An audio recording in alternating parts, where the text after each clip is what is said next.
Ramzi Choueiri, a Lebanese chef who became a culinary ambassador across the Arab world with top-selling cookbooks and an innovative television cooking show that had viewers calling in for advice or to dish out critiques on his recipes, died June 18 at his home in Beirut. He was 52. His sister, Ramzi Choueiri, confirmed the death but gave no specific cause. Lebanese media reported that Mr. Choueiri had a heart attack. With a big personality and sly humor that included references to his expanding belly, Mr. Choueiri was the Middle East's preeminent media star chef for decades with a show that began in 1994, before the dawn of foodie social media and the explosion of celebrity kitchen culture. In Lebanon, his stature as a national figure was recognized in 2003 with the Medal of Merit, one of the country's highest civilian honors. Yet he always joked that his mother held him to loftier standards with Lebanese cuisine. "I think I still have to do some progress," he told an interviewer earlier this month.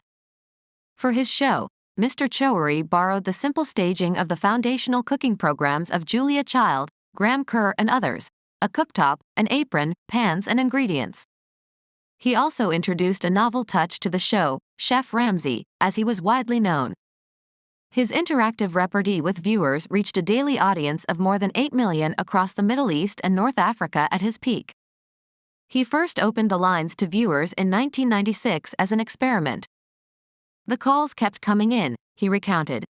"It began a running dialogue that lasted for more than 2,000 shows until 2010.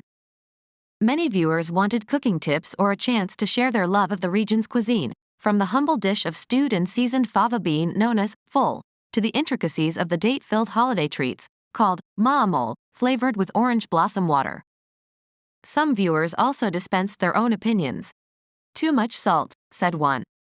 "I chopped the onions smaller," another viewer told him. Many were fascinated by his techniques in making European dishes such as French sauces and soups.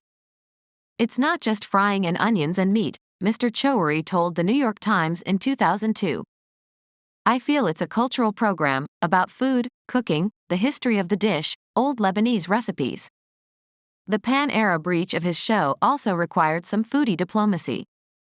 He noted regional variations of seasonings and styles on various dishes, such as hummus or kebabs, and was careful to avoid giving definite origins to any recipe in a part of the world where cultures and cuisines have mixed for millennia. He knew that what is called Lebanese in Lebanon can be called Syrian in Syria and so on.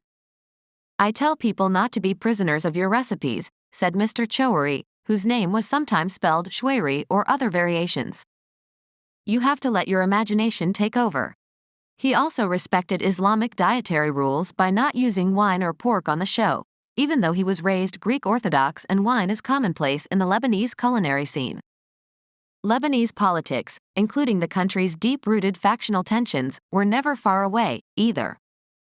In 2003, an Islamist group fired 2 rockets at the Beirut building housing Future Television, the media group owned by then Prime Minister Rafik Hariri. The attack touched off a fire that gutted the newsroom and studios, including the set for Mr. Choueiri's show. Hariri was killed in a 2005 blast in Beirut that also killed 21 others. The next day, Mr. Choueiri did his show amid the charred debris. "Our message is one of peace," he told Reuters in 2008. "Cooking is one area where people can get along."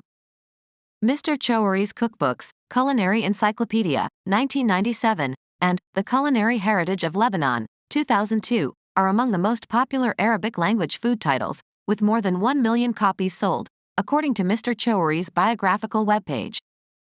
There is no comprehensive data on book sales around the Middle East and North Africa, but books with a few thousand sales are considered successful.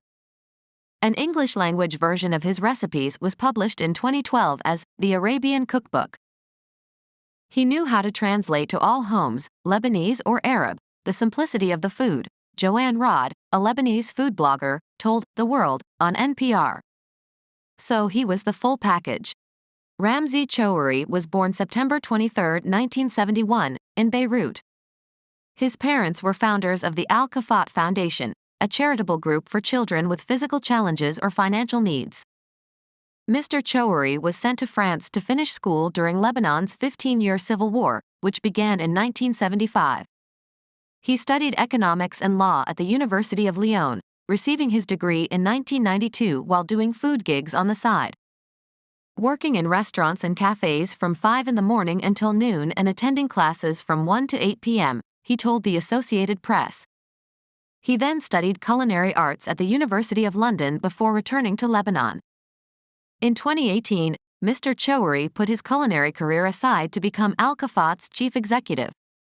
In addition to his sister, survivors include his wife, 3 children, his parents, and 2 sisters and a brother. Ever the showman, he managed to get into the Guinness World Records 4 times in charity events. The largest servings of hummus, 10,452 kilos, or nearly 23,043 pounds, tabbouleh, about 3,175 kilos, or 7,000 pounds, and falafel, 5,173 kilos, or nearly 11,405 pounds. An elementary school in Israel currently has the tabbouleh record. The 4th record, 3,438.2 kilos, or 7,579.93 pounds, of a pita chickpea tahini mix called fada, was made in 2017 with the help of children and staff members at Mr. Choueiri's Al Kafat Foundation. An all-you-can-eat lunch followed. Mr. Choueiri's favorite tastes? Lebanese mountain tomato, a glug of olive oil, some basil leaves, Lebanese cheese and fresh pita bread with sesame. "That's my ideal," he said.